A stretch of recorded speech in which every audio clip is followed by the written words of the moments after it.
Estamos de regreso con más información y bueno, pues agradezco mucho todos los comentarios y los mensajes que nos hacen llegar con respecto al tema del sistema penitenciario. Hay Ujú. muchas posturas al respecto, sin embargo, pues algo a lo que no le podemos dar vuelta y que el Estado debe garantizar, pues son justamente las condiciones dignas y los derechos humanos de las personas privadas de su libertad. Que ojo, no todos son delincuentes, porque luego el argumento por parte de la sociedad es, pues si están en la cárcel porque son Claro. delincuentes, porque delinquieron. No, no todos, y ni todas. Algunos están en proceso y estaremos viendo pues qué es lo que se define con respecto a su situación, pero no todos son delincuentes. Y además, incluso siendo delincuentes, hay garantía a sus derechos humanos. Y yo dejaría abierta otra posibilidad. Si pensáramos que en México el debido proceso se respeta siempre, que realmente están tras las rejas quienes cometieron los delitos, creo que seríamos muy ilusos, porque la realidad nos ha mostrado en varias ocasiones que hay personas que son detenidas, que son acusadas de un delito, que son incluso sentenciadas y que en realidad No, y eran aparte, inocentes. la readaptación social en sí, como viene en el sistema penitenciario planteado, y esta cercanía con los lazos familiares, pues también mantiene esta sanación para las personas. El alejarlas de esta manera hacia el interior del estado y todo lo que costaría el llevar estas visitas, pues es lo que también luego se habla de una vulneración a sus derechos. Es una parte difícil, como lo mencionábamos hace unos momentos, pero hay que esperar a que esto se pueda dar, como tú decías, y me Sí. parece muy, muy pertinente, Erika. Ponle tú que es una vez al mes que se les apoya con transporte a los familiares de las PPLs, pero de ahí, ¿quién, o sea, cómo se va a tener esta constancia? Deberían de ser 2 a la semana, como tú mencionabas. Es una parte difícil, pero bueno, que a final de cuentas el tema ha sido puesto sobre la mesa. Sin duda, pero hablemos también de lo que está sucediendo en esta relación México y Estados Unidos. Ha llegado Donald Trump a la presidencia de Estados Unidos y ha llegado, vaya, ¿de qué manera? Pues dispuesto a cumplir todas las promesas de campaña que hizo. Entre ellas, pues ya lo decíamos, deportaciones masivas, desconocimiento de ciudadanía, de la declaratoria de los grupos delictivos en México del narcotráfico como grupos terroristas. Pero ¿qué significa esto? Y yo lo cuestionaba al inicio del espacio. A ver, independientemente de lo que Donald Trump quiera o no quiera hacer, qué puede y qué no puede en el contexto internacional, pues de eso platicamos esta mañana con el licenciado Jorge Chesal. Licenciado, buenos días. ¿Qué tal? Buenos días. Licenciado, comencemos por este tema de la seguridad, que ha sido pues de los más sensibles en nuestro país. Esta determinación de tomar a los grupos criminales en México como grupos terroristas, ¿qué representa? ¿Qué va a permitir? ¿Qué lleva implícito, pues? Mira, ese es evidentemente uno de los temas más trascendentes que existen en todas estas series de declaraciones que se han hecho, órdenes ejecutivas y todo.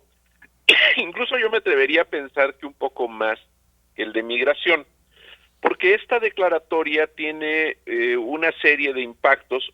No, como se ha dicho, no van a llegar los marines a invadir México, ni nada por el estilo.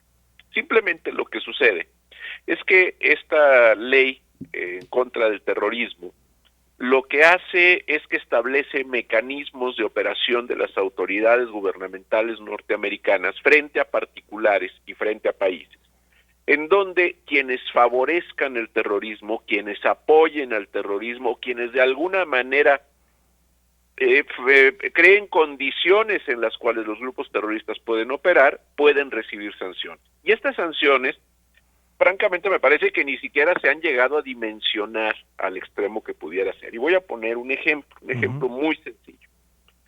Esta ley en contra del terrorismo, la ley patriota, permite que se pueda establecer la limitación a empresas norteamericanas de hacer negocios con empresas o con personas que se encuentren vinculadas con el favorecimiento de actividades terroristas.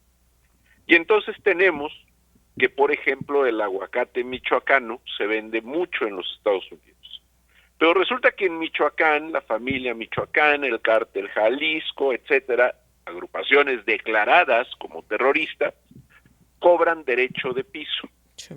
Ese derecho de piso es que llegan con los dueños de las puertas, de las plantaciones, de los ranchos, y les cobran una cantidad para efecto de que los dejen hacer su actividad.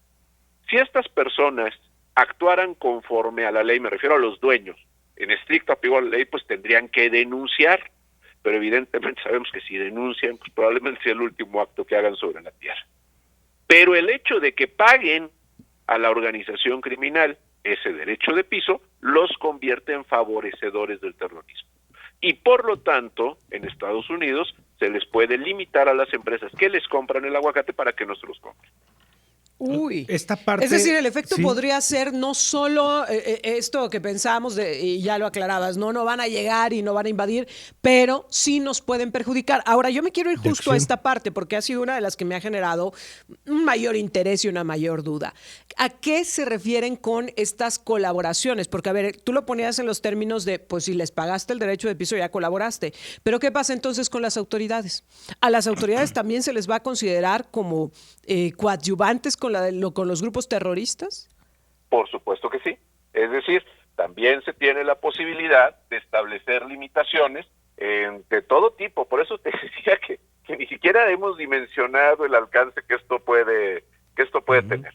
Puede, por ejemplo, establecerse limitaciones para que funcionarios públicos mexicanos sean también catalogados como favorecedores del terrorismo y por lo tanto incluso pudieran llegar a ser acusados en los Estados Unidos. No quiere decir que vayan a venir por ellos a secuestrarlos, pero sí quiere decir que posiblemente les cancelarían las visas, por ejemplo. Podrían también tener una repercusión en el ámbito de inversiones. Vamos a pensar funcionarios públicos o particulares que tengan inversiones en los Estados Unidos, se las pueden congelar. Pero a las figuras más directas, incluso, licenciado, recuerdo cuando usted mencionaba la figura de Rubén Rocha Moya, que podría ya atravesarse ahí en la primera mirada de Estados Unidos. No, pero a ver, yo me quiero ir más allá. La presidenta de México, si no va por esos grupos delictivos, ¿la estarían encasillando también en esta categoría? Nada más que ahí, y aquí sí hay que reconocerlo, sí está yendo la presidenta de México a través del secretario. Que si hubiera sido Andrés Manuel López Obrador con los abrazos y no balazos, él sería el primero. Sí, no, por supuesto. En el caso del señor López, por supuesto que sí. En el caso de la señora Sheinbaum, sí está haciendo acciones. Más bien aquí, el que tendría que preocuparse, que a lo mejor ya no está en condiciones de salir, si es que alguien sabe dónde está, el fiscal Gert Manero. Porque definitivamente una cosa es que Omar García Harfuch establezca mecanismos para poder pacificar ciertas zonas del país, y la otra es que la Fiscalía General de la República esté haciendo su trabajo con los procesos penales que tendría que estar abriendo. Que apareció la semana pasada en la rueda de prensa de la presidenta, pero pues más bien a cantar rencores, ¿no? Y a decir, no, es que nos tienen mala fe, es que si estamos haciendo nuestro trabajo, es que no se dan cuenta, pero más allá de eso, no.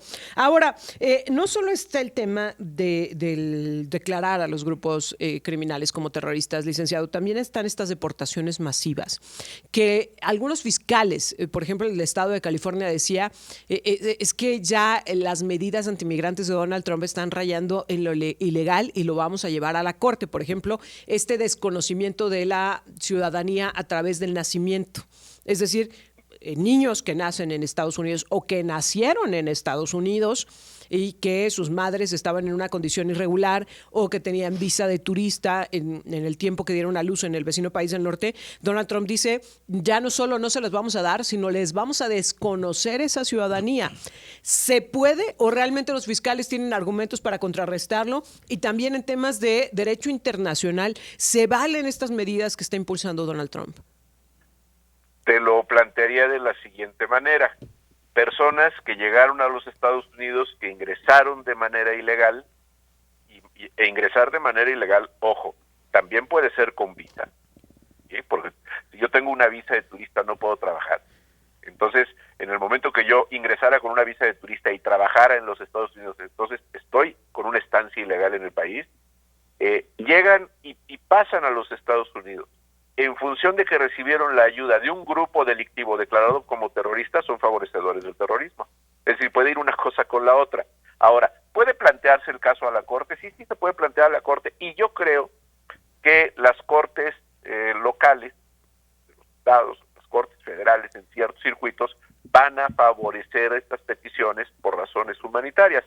Pero recordemos que el caso de los Estados Unidos, la Corte Suprema, tiene una mayoría republicana y está a favor del presidente Trump. Más o menos lo que nos pasa en México, nada más que aquí todavía no llegamos a eso porque todavía les falta, pero hacia allá quieren ir. Yo no sé de qué les extraña a muchos cuando dicen es que en Estados Unidos son así, o sea, saber, aquí tenemos presidentes autoritarios, legislativos sometidos y jueces en la Suprema Corte que se quiere poner que sean conniventes con el poder, pues es exactamente el mismo modelo. Es una cucharada de su propio chocolate, nada más que ahora gringo. Así es. Oiga, Chocolate blanco, ¿no? Pero piden cerrar filas, ahora sí Morena, y la 4T ya pidió cerrar filas a la oposición con ellos, y la primera respuesta que da la oposición es, pero si te la has pasado todo el sexenio dividiéndonos y haciéndonos a un lado. Fíjate que ese, Jonathan, es uno de los graves problemas que lo hemos comentado muchas veces en este espacio. Ajá. El gran problema es esta división social que se favoreció desde la presidencia de la República durante todo el sexenio pasado. Es decir, el establecer ese entre ellos y nosotros, entre los buenos y los malos, entre los chairos y los no chairos, de todas partes, o sea, no nada más desde el poder se favoreció, pero también se ha seguido por parte de la oposición. Y entonces, en ese sentido, frente a una situación como la que tenemos, no existe la unidad nacional, no existe el sentido de ciudadanía para poder enfrentar este tipo de situaciones. Licenciado Jorge Chezal, ¿hasta dónde va a llegar Donald Trump? Con este escenario, con lo que ya decías, con sus amagos, el fiscal de California decía, él está cumpliendo sus promesas de campaña, no podemos decirnos sorprendidos. ¿Hasta dónde va a llegar? Pues mira, yo estoy de acuerdo con el fiscal porque efectivamente esto no es ninguna sorpresa, lo dijo, es más, la sorpresa es que lo esté haciendo tan rápido porque todo el mundo se pensaba que se iba a tomar unos cuantos días, sí, claro, como unos cuantos meses, y sin embargo lo está haciendo desde el primer día. Entonces, en ese sentido, yo también coincido con lo que dice el fiscal de California. ¿Hasta dónde va a llegar? Pues hasta donde alcance en 4 años. ¿Por qué? Porque a fin de cuentas, insisto, tiene mayoría en el legislativo, tiene el favor de la Suprema Corte, es el presidente que tiene una serie de facultades en las que, a ver, voy a poner nada más un ejemplo. El sistema jurídico norteamericano de pronto nos da ciertas sorpresas, pero sin embargo no es que el sistema jurídico norteamericano sea raro. Lo que pasa es que en México no somos conscientes que tenemos ese tipo de leyes o ese tipo de situaciones o que podemos hacer ese tipo de cosas. Y me refiero, por ejemplo, a esa ley de 1789, más por ahí, que está, o 790, que está poniendo sobre la mesa respecto de lo que son las empresas criminales en territorio norteamericano cuando se trata de invasión y hablar, por ejemplo, de la invasión de los migrantes. Esa ley está vigente de la misma manera que en México tenemos leyes vigentes desde hace mucho tiempo. Lo que sucede es que a nuestras autoridades lo que más les gusta es no cumplir con las leyes. Si hubieran cumplido con la ley, si hubieran actuado con sentido institucional, no tendríamos el problema de organizaciones criminales como las que actualmente se encuentran adueñadas de gran parte del territorio nacional. ¿Hasta dónde va a poder llegar? Pues hasta donde lo van a dejar esas condiciones que nosotros mismos contribuimos a crear. ¿Y México? ¿Qué hará? Pues mira, aquí yo creo que esa respuesta no es una respuesta sencilla, porque esto pasa por muchísimas aristas. De entrada, ya hemos visto cómo la presidenta, con todo y que ella diga que es fiel a morir con el anterior presidente, hemos visto puntos de divergencia. Sí. No voy a decir de pleito, pero hemos visto puntos de divergencia respecto de ciertas cosas. Una de ellas, bueno, pues precisamente el tema de seguridad, el manejo que ha hecho a través del secretario García Harfuch. Pero lo cierto es que el presidente López le dejó un campo minado, sembrado de gente fiel a él, como es el caso de Adán Augusto, etcétera, en donde ella va a llegar un momento en el que o rompe con algunas de estas figuras o se va a tener que limitar a ser meramente la primera mujer presidenta en México que no pudo ejercer la presidencia. Licenciado Jorge Chezal, como siempre, muchas gracias. Al contrario, gracias. Muy buenos días, el licenciado Jorge Chezal platicando con nosotros. Vamos